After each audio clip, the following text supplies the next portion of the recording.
turn over. How you guys doing?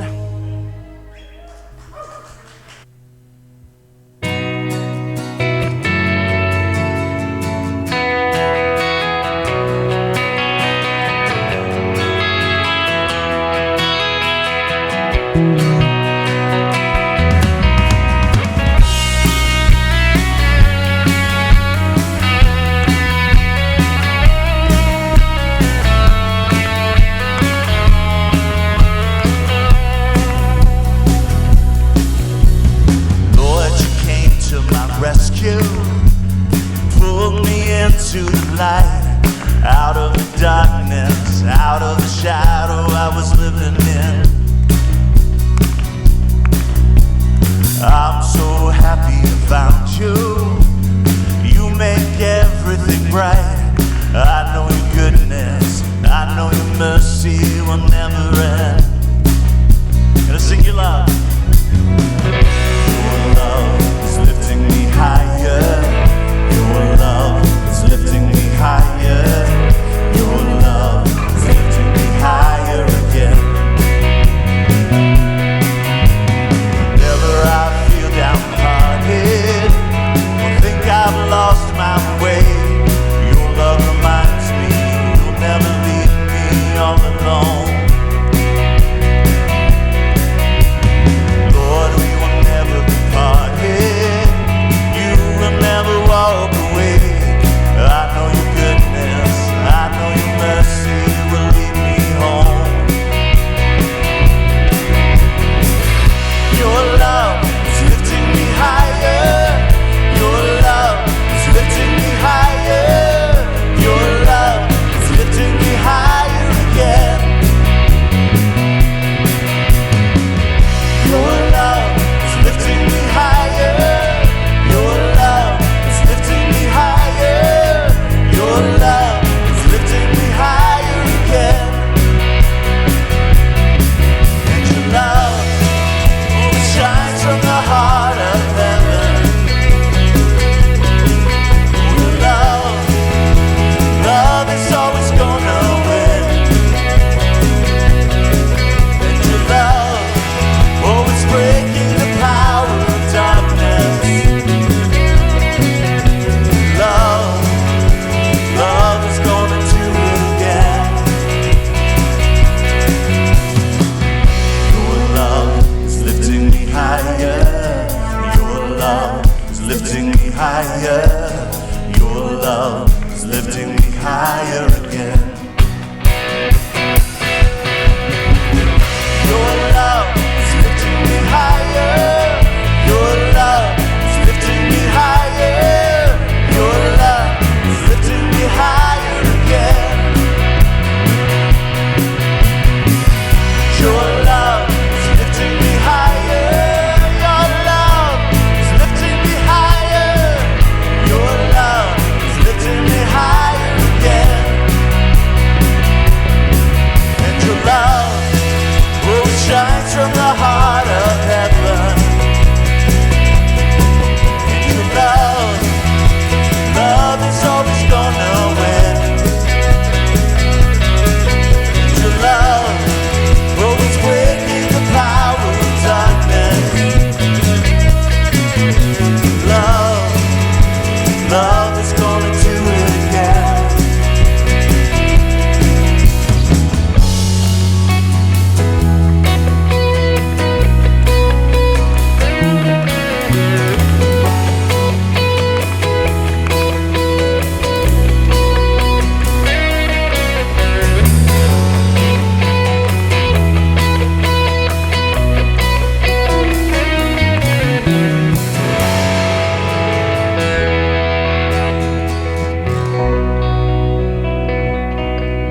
And your love is lifting me higher. Your love is lifting me higher. Your love is lifting me higher again.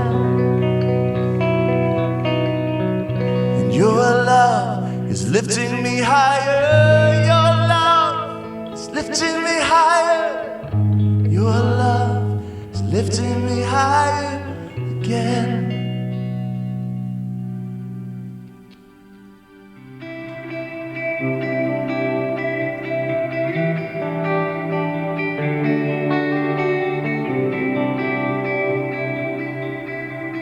God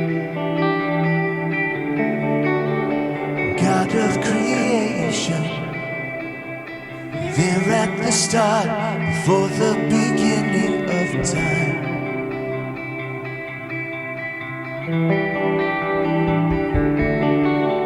With no point of reference, you spoke to the dark, fleshed out the wonder of light.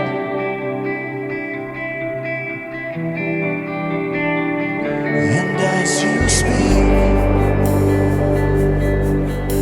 100 billion galaxies are born.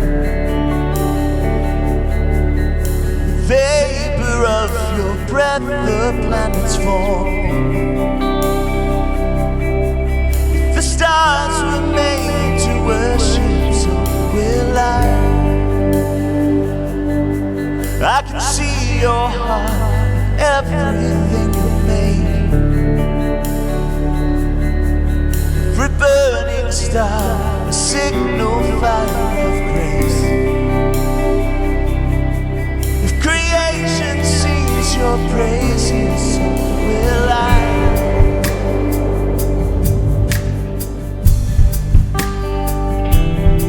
So fly.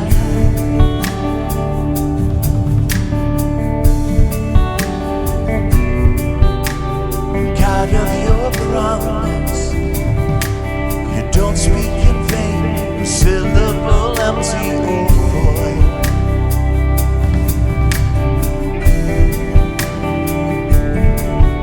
For once you have spoken, all nature and science follow the sound of your voice.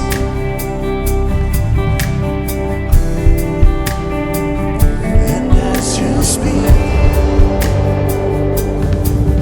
100 billion creatures catch your breath, evolving in pursuit of what you said. If it all reveals your nature, so will I can see your heart, everything you say. Every painted sky, a canvas of your grace. If creation still obeys you, so will I.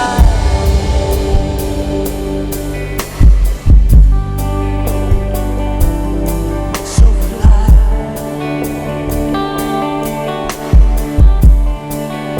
So will I.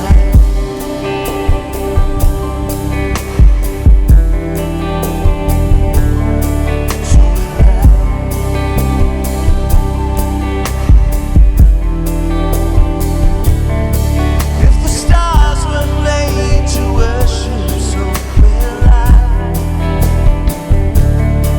If the mountains bow in reverence, so will I. If the oceans roar your greatness, so will I. For if everything exists to lift you high, so will I. If the wind goes where you send it, so will I. If the rocks cry out in silence, so will I. If the summer of our praises still fall shy, then we'll sing again 100 billion times.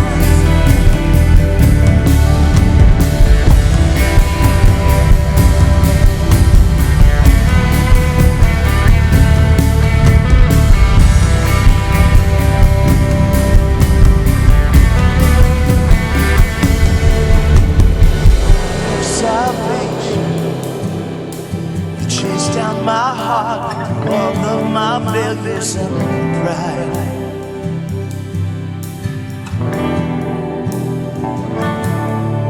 On a hill you created, the light of the world, abandoned in darkness to die.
like you would again 100,000,000 times. But what measure could amount to your desire? You're the one who never leaves the one behind.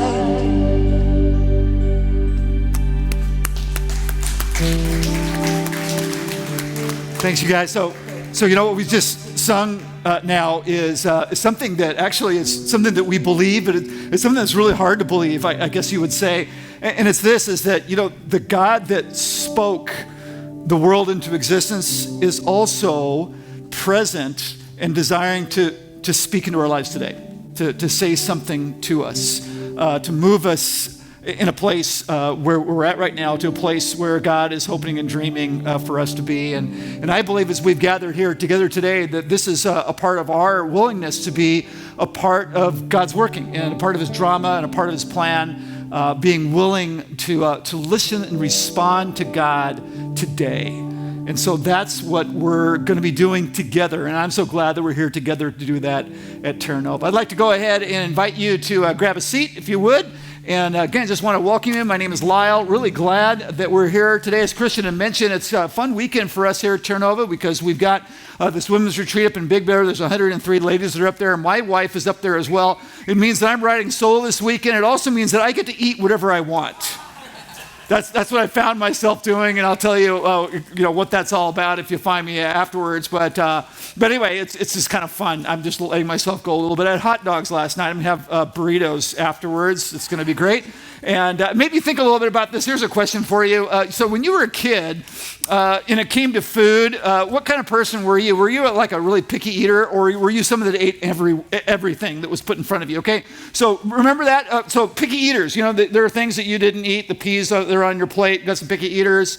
Okay, eat everything, people. We've got more of those folks, right? You guys were just, like whatever was put in front of you. It was fantastic. So anyway, it's great. Do you mind seeing as you walked in tonight? We've got this kids feeding kids table. We're going to be talking about meals here in just a little while. But before we get there, what I want to do is walk you through what you got when you walked in here. We call it the weekend program. So why don't you go ahead and pull it out? And if you'll open it up, you'll find out about things that are happening here at Terra Nova, including what we've got going on Mother's Day weekend. That's next weekend. And also some information about our Serve Day in the Abbey. I'm going to be at Serve Day next Saturday. I'd love to have you there with me, and you can hear all about that. But what I'd love to have you do is to spend a little bit of time focusing tonight on this perforated tariff card that we have on the back called the Connect card. So I wonder if you could find this, here it is, and go ahead and fold it in half like I'm doing and tear this off and then just grab a pen and begin to fill this out.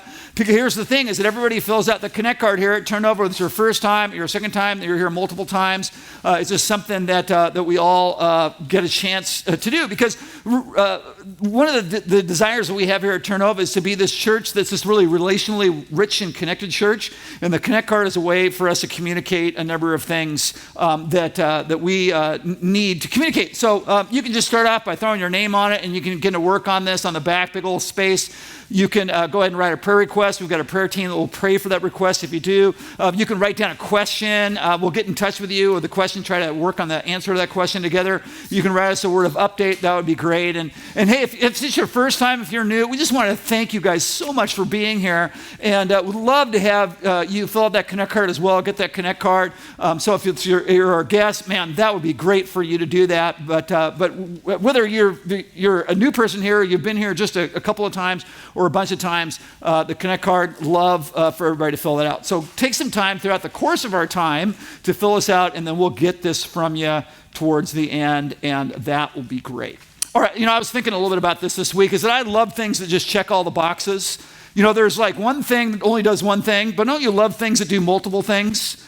That like just, check a bunch of boxes. And I got to tell you, what we have coming up at Terra Nova in the month of May is one of those things that checks all the boxes. It's called Kids Feeding Kids, and it's over a Friday and a Saturday here in the parking lot at the Hub, where we are going to attempt to pack 7,500 meals that are going to go to an orphanage in Zambia in Africa, and it checks all the boxes. It checks the box that I bet that you have, as I have as well, where we want to do something about the problem of hunger in this world.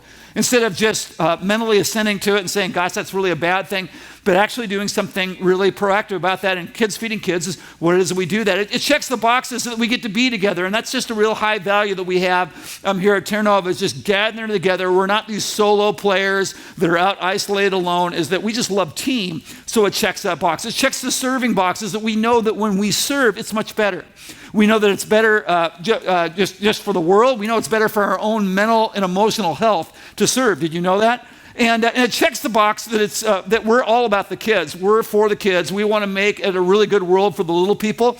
And this is an event that goes from age 2 to 92, and that's great, but it's really a particular focus that deals with kids in our community, our Terra Nova community, and also kids that are just surrounding outside of our Terra Nova orbit. Because here's the thing, is that we found year after year is that our kids get to invite their friends from school or their sports team or their scouting troops or wherever, and that we've seen a whole bunch of groups that have come in and have just rocking Kids Feeding Kids. A great opportunity also for kids that are a little bit older. We've had a ton of kids that are coming from public schools or sports teams. They're working on some of their community service hours. They got to do that, and they get a chance to do that as well. It just allows us to open up our parking lot to just all different kinds of folks, some that have been coming to Terra Nova for a long time, some that'll be their very first time they'll be with us. And so it's one of these things that's like one of these no-miss things. It checks all the boxes. You'll want to make sure that you come to Kids Feeding Kids. Oh, it also checks the flexibility box. Isn't it nice to be flexible? Because if Friday night doesn't work for you, Saturday hopefully will. Or if Saturday doesn't work for you, Friday night possibly will as well. So in order to get in play, it's real simple. You can go ahead and use that Connect card that I talked about and just write KFK on it, and then we'll have the high sign that you want to be involved in this. You can also go ahead and go online and register online. You can also use the app, the Terra Nova app. Many of you have the app on your phone. You can use it to sign up, and you can also use it to give towards Kids Feeding Kids. 25 cents a meal, $1.60 will pay for the meal packets you'll see on the tables out there. There's some boxes out there, $54 a box. And you can begin to calculate and figure out, okay, 25 cents a meal, 75,000 meals, and you can figure out how much money, it's going to be, I think, $19,000, something like that. We can give to that as well. So it's just got the whole package, guys. It checks all the boxes, and I am looking forward to seeing all of us out in the parking lot, working hard, having fun with Kids Feeding Kids coming up May 20th and 21st. Well, again, just wanted to thank you guys so much for coming, and we are wrapping up a series that we started in Easter, actually, super powerful series that I know that we've been enjoying. So let's go ahead and step in to part 3 of The Doubters Club. The greatest trick the devil ever pulled was convincing the world he didn't exist. Lying is basically just acting, and I am a terrific actor. You are a terrific actor. It's not a lie, if you believe it. How old are you? 17. You complete me. If you're just tuning in, what you just heard was lie after lie after lie, which are dubious at best. Falsehoods told to the public by Everyone? everywhere. The question is, what is the truth? Well, let's find out then, shall we?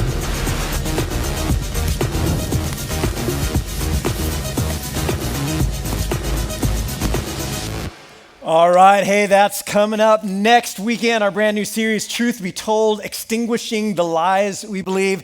And it's going to be Mother's Day weekend, which is a ton of fun because we are going to have Cheesecake Factory here on Saturday night next week. Bunch of cheesecakes from Cheesecake Factory, free after the service. We'll be enjoying that. And then we'll have this Mom's Day photo op. What a good looking family that is. And Sunday morning, we're having a breakfast. And if you've not had one of our Terra Nova breakfasts, oh my goodness, because you're Saturday night folks, you probably don't come out on Sunday mornings to have the breakfast. It's something to write home about unless you're home already. But so that's all next weekend. We're going to have a few surprises going on too, so that'll be fun. But it's a great weekend to invite some people with you. Maybe invite some moms that you have like in your community or in your friend group, some family members, but really just invite neighbors and anyone around you because it's going to be a great weekend. And I'm really excited about this new series that we're kicking off next week. But today, as Lyle said, is part 3 of the the series finale of the Doubters Club. And we began this series saying that the world does not divide neatly between believers and unbelievers,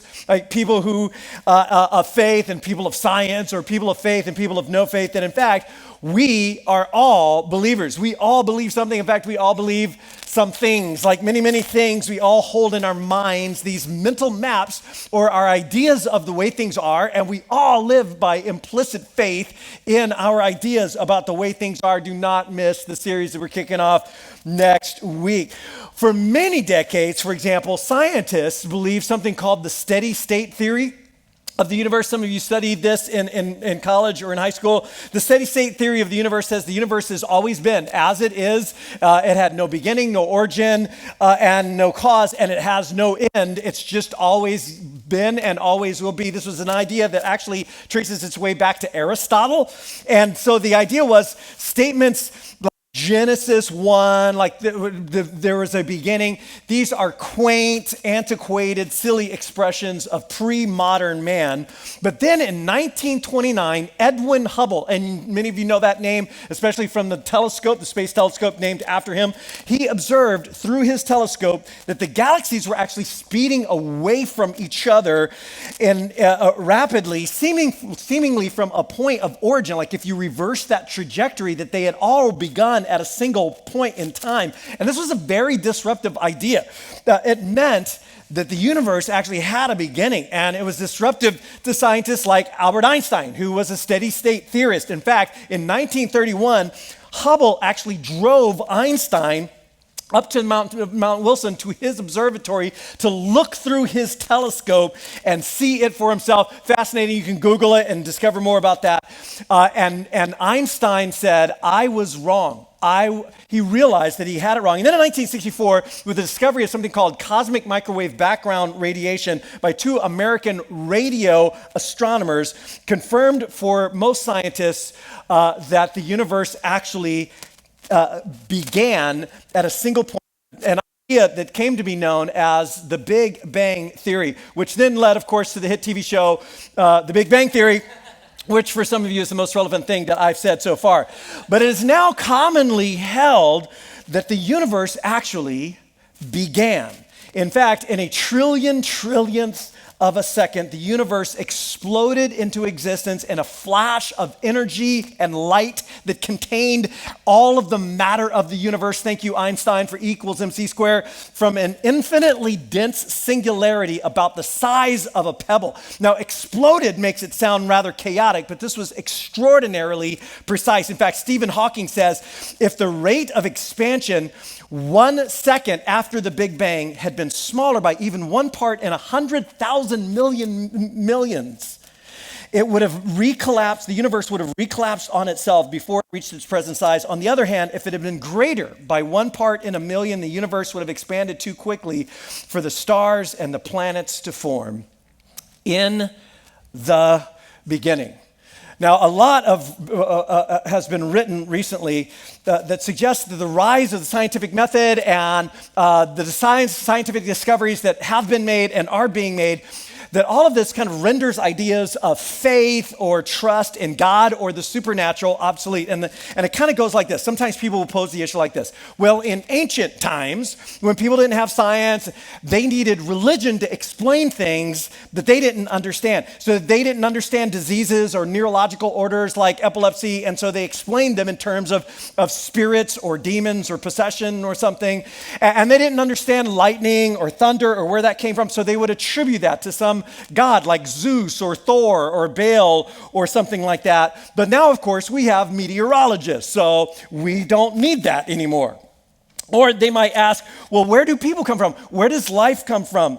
And they would explain it in terms of the gods or the God. But now, of course, we know that 4 billion years ago or so, there were these amino acids in a pool somewhere on planet Earth that got charged by lightning, and they came together, and life began. And then that life divided and developed through natural selection and this random mutation to form everything that we see all around us. And the general idea goes like, well, religion was and is to this day at its heart the attempt to explain things by people who just don't know any better. It's sometimes referred to as the God of the gaps, that the God or the gods are called upon to explain what we don't understand, the gaps in our knowledge. And so it's like, what makes the sun rise, or what makes the seasons come and go? What is the moon? What causes our crops to grow or fail? Why does my child get sick? And the answer is, well, it's the gods or the spirits or demons or forces or powers beyond us. And that was understandable for them then, but now we have science, and now we can discover what causes things in the natural world, and therefore faith in God or trust or belief in the supernatural is obsolete. And therefore, faith and science, or faith and reason, faith and knowledge are often like pitted against each other, not just by people who are against faith, but often by people of faith themselves. And faith is often seen as like turning off your brain, right? Or checking your brain at the door. And sadly, there are many, many examples to substantiate that kind of idea. But in fact, as we said last week, faith and science are not in opposition to one another. Faith and science are not in opposition. Now, much of the supposed conflict, I personally believe, between faith and science comes often from either misunderstanding the science or misreading what the documents in the Bible are actually trying to say, like missing the point. So, for example, many centuries ago, scientists like Copernicus and Galileo said that the earth actually revolves around the sun, a heliocentric or sun-centered model of our solar system, rather than the sun and the stars revolving around the earth, an earth-centered model, which had been the dominant scientific view and philosophical view for many, many centuries. That was another idea that traced itself back to Aristotle, so he's not doing too well in the ideas department. But among those who resisted this idea, and scientists and philosophers of all shapes and sizes did, but religious leaders also said, well, no, because the Bible says, and they quoted things like Psalm 104, the earth is set on its foundations, it cannot be moved, therefore the earth doesn't move, and your idea can't be true. Now, the problem was not that Psalm 104 was wrong. The problem was that Psalm 104, the intent of that psalm was being misunderstood, misrepresented, and misread. The point of Psalm 104, and you can read it for yourself, the point of Psalm 104 is not the immobility or unmovable nature of the earth, but rather the glory and goodness of God as seen in his creation, expressed in very poetic and, by the way, very pre-scientific language. And that misunderstanding of those of texts like that made it sound like the faith was being challenged by science, but it never was. It was not. Now, in our day, the greatest controversy between faith and science often revolves around these documents known as Genesis, and particularly the origin stories in this document known as Genesis. And I and many others believe that this too comes from a misreading of Genesis. Those opening stories, those origin stories are among some of the most profound writings in the history of literature. To this day, they are some of the most memorable stories ever told. Many of us could tell them after only hearing them once or twice, and in their day, these stories were revolutionary. They were completely unique. That opening line was written, "In the beginning, God created the heavens and the earth, and the world was never the same again." But Genesis was written by a real person in a real historical and social context to a real audience to address real issues that were posing real threats in their day. And those issues were not about the Big Bang or the age of the earth or natural selection or Darwinian evolution. The threat in their day was the origin stories, the mental maps of the world all around them. Egyptian and Canaanite and Sumerian and Mesopotamian cultures all around them, they all had their stories.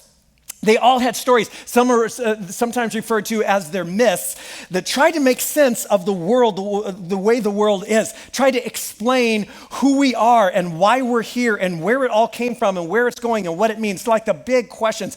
That's what these stories are written to explain. And in their stories, in all of them, there are many gods that are often at war with one another, violent stories of dominance and slaughter. In fact, the answers to many of their questions about why things happen often play out in terms of a war between the gods that is going on. In fact, creation, the physical world itself, was born out of the wreckage of one of these wars. In the famous Enuma Elish, some of you studied that in college or maybe even in high school, the Babylonian origin story. Babylon's Marduk, their chief deity, if you will, their version of like a Zeus or something like that, he rode into the battle of the gods on his twin steeds, Slaughter and Merciless. There's I want to own those horses, like Slaughter and Merciless. Are you kidding me? And in this battle, he defeated the goddess Tiamat, the primordial dragon, the ancient dragon, the goddess of chaos and the oceans and the deep, by shooting an arrow down her open mouth, and then he gutted her, and I quote, splitting her open like a mussel, Mussel, in two parts, and he created the heavens with the waters above, and the earth with her upper half, and then the earth with her lower half. And again, I quote, putting her head into position, he thereon formed the mountains, opening the deep which was in flood, he caused to flow through her eyes the Euphrates and the Tigris. Sunday school was exciting for Babylonian students, for kids. Like, do not miss next week. What's going to happen next? And then a full 6 tablets in, human beings finally enter the story. It goes like this. Some lesser gods were complaining because they were sick of having to do all of the work. They're complaining to Marduk, and so Marduk says, I will establish a savage. Man shall be his name. Savage man I will create, and upon him shall the services of the gods be imposed, that they might be at ease. And so he kills one of the gods that nobody likes and mixes his blood with the clay in the ground and makes man. In other words, man is a total afterthought in the story, never really intended to be that way, created to be slaves. And people have no rights, they have no value, at least they definitely have no intrinsic value, they have no purpose, no meaning, no hope, and these were the stories that formed their mental maps. These were the stories that they lived in and lived out, and their world was a fearful, unpredictable world of spirits and gods and forces that always seemed to be at odds with them, but they could never really know why or what they had done to cause it. And so they did everything they could to try to appease the gods and tilt things in their favor and maybe gain a little bit of control in an unpredictable and unsafe, uncertain world. They would give their adolescent girls and boys to the temples to be prostitutes in order to ensure the fertility of their soils and crops. They offered sacrifices, the costlier, the better. And of course, what is more costly than a human being themselves? And what is more costly to you than the life of your own child? And their lives were filled with fear and futility and insignificance and uncertainty and violence. And into that world, Genesis brings the most revolutionary ideas, utterly unique in the ancient world. This like came out of nowhere and dropped like a bomb in the ancient world. There is one God, and that God created the heavens and the earth, created it not out of like accidentally or violently, but with care and wisdom and precision and goodness. And creation is good. It is not to be feared. It is good, but it is not God. And God does not exist within creation. And human beings in particular, they are unique and they are created in the image of God. And these are the ideas that flow out of the opening stories of Genesis. Revolutionary in their day and becoming revolutionary again in ours. In the beginning, God created the heavens and the earth. But immediately, there's a problem. There's chaos and darkness and desolation. By the way, a problem that all of these ancient stories began with. These stories that we find in the document known as Genesis, these stories are taking the language of all of the stories around them and reshaping them, repurposing them, if you will, in an entirely different way. This was the problem that exists in all of these stories. The earth is formless and empty. Formless, no developed order and no life, and darkness is over the surface of the deep. The sea, the deep, the ocean, that symbol of chaos. But this is no dragon Tiamat to be slain, and the ocean is nothing to be feared. It's simply a created thing, and the presence of the Spirit of God is hovering over the deep.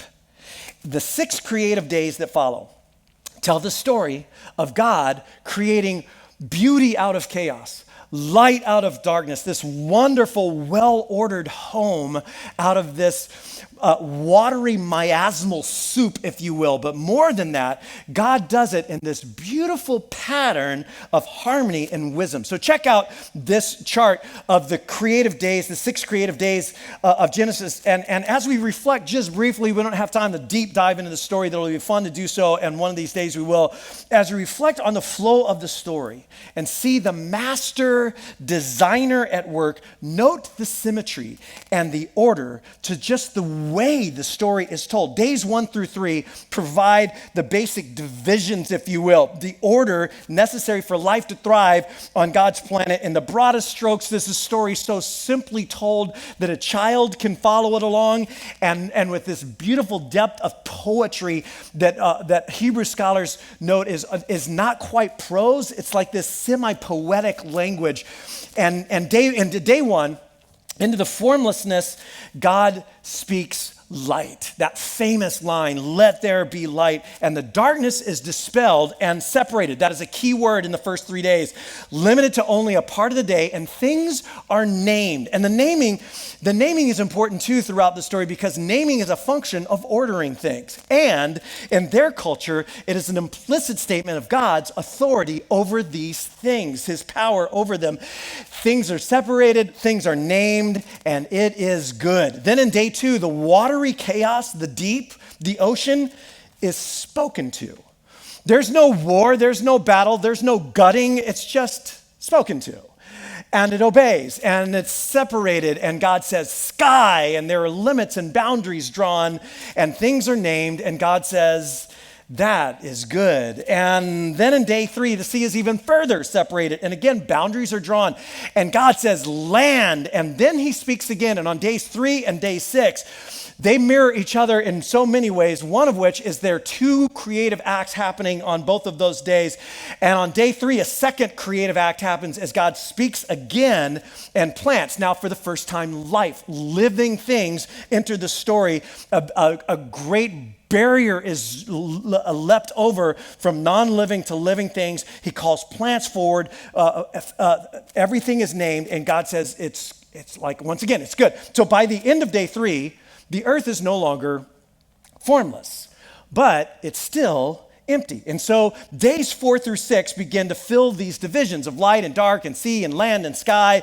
Again, with God just creating and calling things forth. So day 4 returns to the subject of light and dark, but this time God in particular creates specific lights. Specific lights are created, a greater light to govern the day and a lesser light to govern the night. Now here's another one of these clues in the story that it's not intended to be taken literally or linearly. Check out day 4. Here's what happens day 4.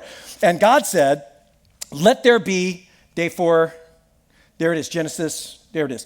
God says, let there be lights in the vault of the sky to separate the day and the night. And God made 2 great lights, the greater light to govern the day and the lesser light to govern the night. And he also made the stars, and there was evening and there was morning the 4th day. A great light to govern the day. Anybody know what we call that great light? Anyone want to take a wild guess? That would be the sun. Yeah, that would be the sun. Anybody remember what got created on day 1? Light, like day and night got created. Now, even in the ancient world, people were pretty well aware that the sun had something to do with this whole cycle of daylight and night. And if the writer was intending for this to be taken literally or linearly, he would have a really good reason at this point to get upset with his editor. Like, seriously, bro, you didn't catch that? Sun on day 4? Like, help me out. You're making me look bad here. But it was not written to be taken that way. Day 5 answers back to day 2 2, as birds and sea creatures are created, God says, reproduce and fill the sea and the sky. And then on day 6, once again, 2 creative acts as animals and insects are created to fill and populate and multiply, fill the land. And then he speaks again a second time.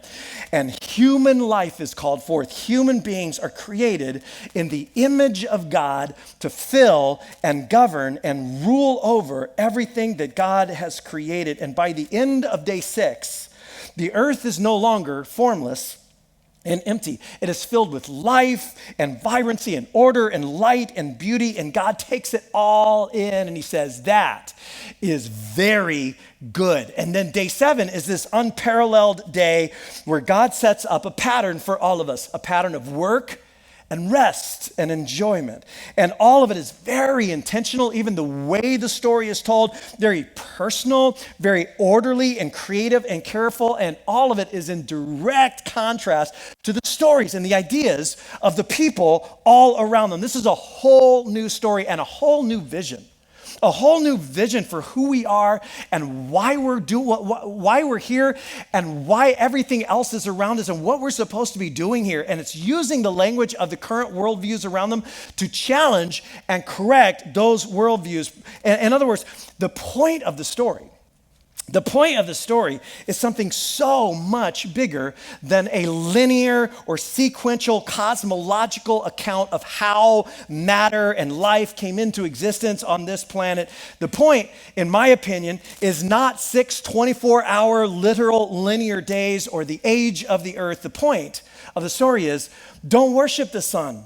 Don't worship the moon, and don't look at the stars to guide your life or to guide your fate. They are good, but they are not God.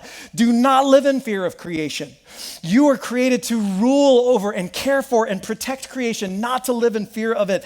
And do not ever, ever underestimate the nobility and the glory and the dignity of being human or the humanity of every single person you will ever meet. In fact, far from being in opposition to or incompatible with science, it is precisely, as we said last week, Genesis' understanding of creation having unity and order and rationality that actually laid the foundation for the entire scientific enterprise of the modern era. In fact, Rodney Stark, a sociologist and historian, a scholar, puts it this way: it was precisely their worldview, a worldview that saw nature as the product of a rational God, and therefore saw that to explore nature and with the expectation of finding unity and order as a way to know and glorify that God made sense.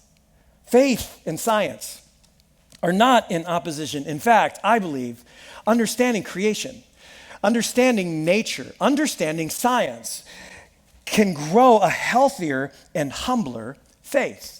Faith and science are not in opposition. In fact, understanding nature, understanding the physical world, as Stark puts it, as a way of knowing and glorifying God, is a way of growing a healthier, humbler faith. And all of the scientists who began the whole modern scientific enterprise believed that to be true. Let me ask you a question. Have you ever been somewhere, maybe lately, or maybe in the last few years or something, where you could just see a lot of stars? I mean, obviously not here. This doesn't happen in Southern California. But have you ever been somewhere where you could see a lot of stars? A few of you are nodding your head. I moved from California, or to California from Florida a number of years ago, packed up my car to drive across the country, got a buddy to come with me, bought him a ticket from LAX back to Sarasota, Florida, where we are from, and we loaded up my car with all of my stuff, which wasn't really very much at all, to drive across the country. And our intention was that we were going to take a week to do it. We were just going to go slow, and we were going to see all of the points of interest and just like an adventure and like stop in cities and hang out and like biggest ball of yarn. I mean, like we were going to make a thing out of this. But something happened. I still to this day can't explain it. When we got behind the wheel, I think it's a malfunction in the Y chromosome, but we got behind the wheel and we just started driving, like just drive and not stopping at all because we're making great time, right? And so we drove for 24 hours straight, like just drove for 24 hours straight. Finally, we stopped in like the most uninteresting place a person can stop, Oklahoma. And we got a cheap motel. We both crashed. We slept for about 12 hours. We got back in the car that afternoon of the second day and just started driving again. And it was the middle of the night. I'll never forget it. The middle of the night, like 1, 2 o'clock in the morning, we're driving through the desert in Arizona, and we became aware of this phenomenon happening outside of our car. And we're like rubbernecking and looking. It was stars. Billions and billions of stars, a night sky unlike anything I had ever seen before. And eventually we just pulled the car over. We just stopped, we pulled the car over, and we got out of the car and we laid on our backs in the Arizona sand and just stared at the stars for like a half an hour, hardly saying a word, just awestruck. And the darkness seemed to make the stars pop out to us. It almost felt like I kept reaching up because it seemed like I could touch them, like one of those 3D movie things, even though you know you can't. It's like, it just feels like it's right there, even though it's trillions of miles away. Have you ever had a moment like that, staring at the night sky? And if you have, you could probably relate to this weird kind of experience of it being, on the one hand, so humbling, feeling so incredibly small, and at the same time, really rather uplifting and elevating. Psalm 19 says, "The heavens declare the glory of God." They aren't just up there, those stars aren't up there just twinkling, twinkle, twinkle, a little star.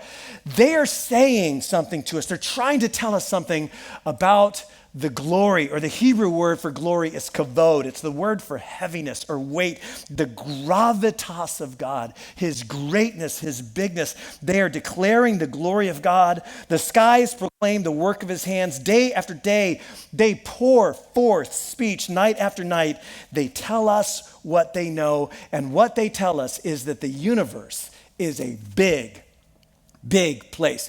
Astronomers don't actually even know how big it is. The estimated known universe, which is the phrase they use because we're always building a bigger telescope that can see further than we've ever seen before. But right now, the estimated known universe is something like 93 billion light years across, keeping in mind that a light year is 5.87 trillion miles long. Now, give a little context to this, what this looks like. The sun, our sun, is 93 million miles away, or 8 light minutes. Light traveling at 186,000 miles per second. So what that means is a particle of light leaving the sun's surface, traveling at 186,000 miles per second, reaches your skin in about 8 minutes while you lay out on Laguna Beach. 14 hours later, that light particle has just left our solar system. And it will travel, again, at 186,000 miles per second for another 4.25, 4 years and 3 months, 4.25 years before it reaches the next star to us, our closest neighbor, Proxima Centauri, which is only one of over 300 billion stars in the Milky Way galaxy. In other words, if you were to attempt to count the stars in just our galaxy, just our tiny little subdivision of the universe, at the rate of 1 star per second, 1, 2, 3, 4, 5, it would take you 2,500 years to count them all. And the prophet Isaiah says, "To whom will you compare me? To whom will you compare me? Or who is my equal, says the Holy One. Lift up your eyes and look to the heavens. Who created all these? He who brings out the starry host one by one and calls forth each of them by name, because of his great power and mighty strength. Not one of them is missing." And God is saying, you need to right size your view of me. Now, back to our Milky Way galaxy, just to gain a sense of proportion of this right here, this image. If you were to scale this image, just imagine this, if you were to be able to drag the corners and scale this image to the size of the North American continent, so it'd be very pixelated at that point, right? But if you could scale this out, lay it flat across the size of the American continent, our solar system would be about the size of a quarter dropped somewhere in the New Mexico sand, and our planet, a speck of sand on that quarter. So a particle of light has left our sun at 186,000 miles per second. It hit us in 8 minutes. It left our solar system in 14 hours. It hit the next star in 4.25 years. 100,000 years later, that particle of light will be leaving our galaxy. And it will travel for another 2.5 million years before it reaches the next galaxy to us, Andromeda, which is just one of 100 or hundreds of billions of galaxies in our known universe. One more image for you. It's called an ultra deep field. This image was taken by that Hubble Space Telescope, revealing tens of thousands of not stars, but galaxies. Tens of thousands of galaxies, some of them 13 billion light years away from us. And to gain a little perspective, here's what I want you to do. This is a play along moment. And keep in mind, there's no fourth wall. I can see you. Okay, so here we go. I want you to do me a favor and hold out your thumb at arm's length towards this image somewhere on the stage. Just look at the image. Hold your thumb out. This entire image resides in an area in the night sky smaller than your thumbnail as you hold it up at arm's length just over the Big Dipper tonight. Tens of thousands of galaxies just right there in the night sky. To whom will you compare me? To whom will you compare me? Who is my equal? Where are the analogies that you're going to draw to try to make sense of me, says the Holy One? Look at the heavens. Lift up your eyes. Understanding creation. Understanding creation has the effect of right-sizing our views of God and of ourselves. He is not our size. He is not our peer. He does not have a 3-pound brain like we have, and he does not think like we think. In fact, the prophet Isaiah goes on to say, "For my thoughts are not your thoughts, and my ways are not your ways, declares the Lord. As the heavens are higher than the earth," and we still don't know how high that is. As the heavens are higher than the earth, so my ways are higher than your ways, and my thoughts are higher than your thoughts. And many of the faith struggles that you and I have, I think, are small God struggles. Little g God struggle. Bodyguard God, come on.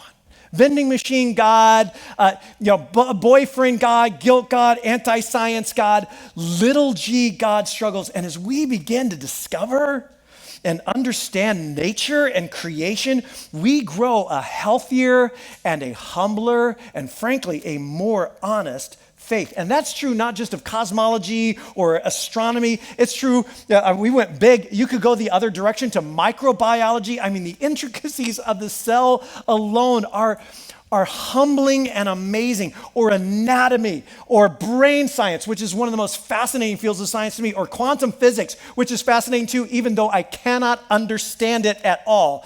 But truth, understanding compels us to be healthier and humbler. And when from time to time we actually get to fill in one of the gaps with our little 3-pound brains and figure out how God actually did something or how it works, we don't make God smaller. We make him bigger. We glorify God. In fact, Henry Schaefer, who's the professor of chemistry, and he's the director for the Center of Computational Quantum Chemistry, which is fun to say. I have no idea what that means. It's fun to say, though. Computational quantum chemistry, he says this: "The significance and joy of my science comes in those occasional moments of discovering something new and saying to myself, so that's how God did it. So that's how God did it." Faith and science, faith and knowledge, faith and reason are not in opposition to one another. In fact, understanding creation can grow a healthier and a more honest and a humbler faith. The universe puts this exclamation point on Isaiah's words: "My ways are not your ways. My thoughts are not your thoughts." Of course not. Of course they aren't. How could we even presume or begin to think that they might be? A being capable of creating all that we can see and all that we cannot see and have not yet seen, to speak light and in a flash, an intricately precise flash, all that is begins in the vapor of your breath, the planets form. And with it, the laws of gravity, the strong and weak nuclear force, the makings of DNA, all fixed in that moment, that trillionth of a second, and set in motion, evolving in pursuit of what you said. This being, this one who has the power, the wisdom, the intellect, the love, the goodness to say such a thing, and in saying it, make it so. This ultimate reality, this obliterates all of our little g gods. Guilt God and boyfriend God and bodyguard God and vending machine God and American nationalism God, ethnocentric God. How dare we? Who do we think we are? Liberal Western democracy God, anti-women God, on and on and on, including, by the way, Richard Hawkins' flying spaghetti God. It just obliterates all of our little g gods, all of the gods that we have created in our own image and attempt to hold onto by a string. If it is possible, if it is possibly true that this being is the beginning and bedrock of all reality, and then take a greater leap than that, that he, and the pronoun he at times just feels so inadequate and inappropriate to refer to such a being, but using it as we do, that this being made all human beings in his own image to reflect his dignity and his glory and his nobility to each other and to the world. The truth of that origin story, if and when I would ever let it rearrange the landscape of my mental maps, that would change everything about how I live, how I feel, what I value. And the real question for us, the real question is not, do I believe that? Do I believe that? Do I believe that this is true? The real crux of faith, the real questions of faith are never believe that or believe about questions. What do you believe that or what do you believe about? There is far more than sufficient evidence to believe that there is such a one. Faith, by the way, is not, we said in week 1, the mental leaps we make over our gaps of knowledge and reason. And we have made faith into that. And we have diminished faith into something that it is not. Faith is not what we do when we can't know. Because I can't know, I guess I just have to believe. That's why we give Sunday school answers to grown-up questions. That is not what faith really is. The real crux of faith is not believe that, but believe in. Believe in. It's a phrase that the first followers of Jesus, to my best understanding, actually coined. That they had brought two Greek words together that had not actually been brought together before they started writing this phrase. Two Greek words, pisteuo and eis. Pisteuo is the verb for believe, and eis is the preposition that would normally be translated into. It has more of a sense of movement than just location, but we translate these two words, believe in. For example, for God so loved this world that he gave his one and only, or his unique son. It was a phrase that John had to use because in their world, there was another son of God, and he was the emperor of the Roman Empire. But this son of God is not like that son of God. And God so loved the world that he gave his one and only, or his uniquely begotten son, that whoever, what's said next? Believes in. Believes in, not believes that. Do you believe that God loved the world that much? That's not actually the question. The question is, do you believe in? Do you believe in? Will you entrust yourself? Will you trust in that? Will you put the weight of your life in that? It's like the first 3 steps of Alcoholics Anonymous, the 12 steps. It's like 3, and some of you are very familiar with the 12 steps. The first step is such a big step. It's that I admit that I'm powerless, that I can't just manage my way out of this hole that I've dug myself into. And that is such a huge and important realization to come to. And then the second step is that I come to believe that. I come to believe that a power that's actually greater than me can restore me to sanity, can make me whole again, can restore me to who I'm created to be. Now, that is a big step. It is a hopeful step, but it is not the most important step. The rubber meets the road with the third step.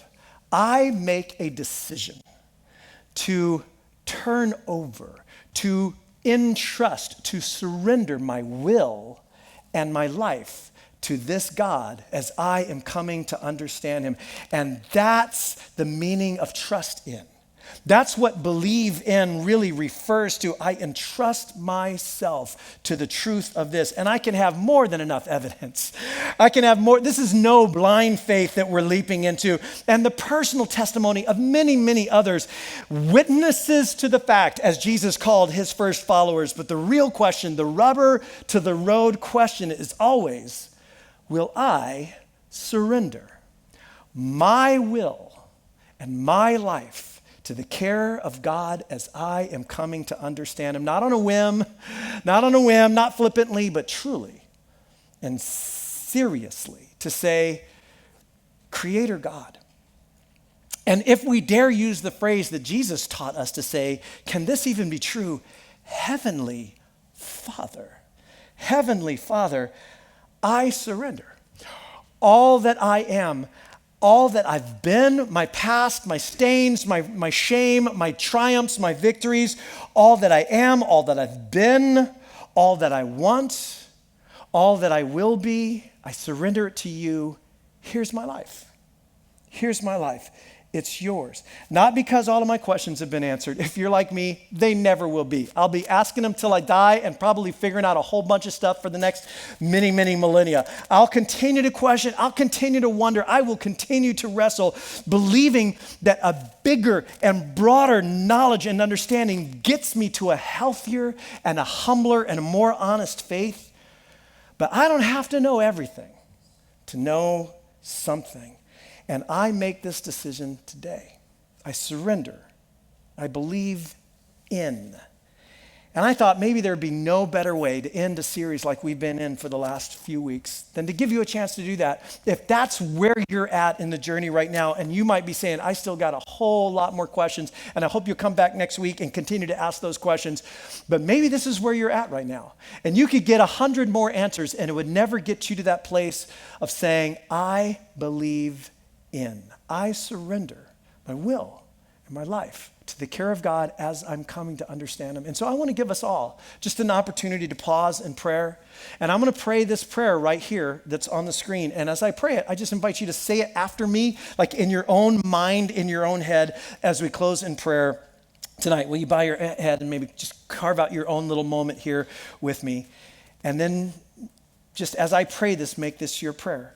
Creator God.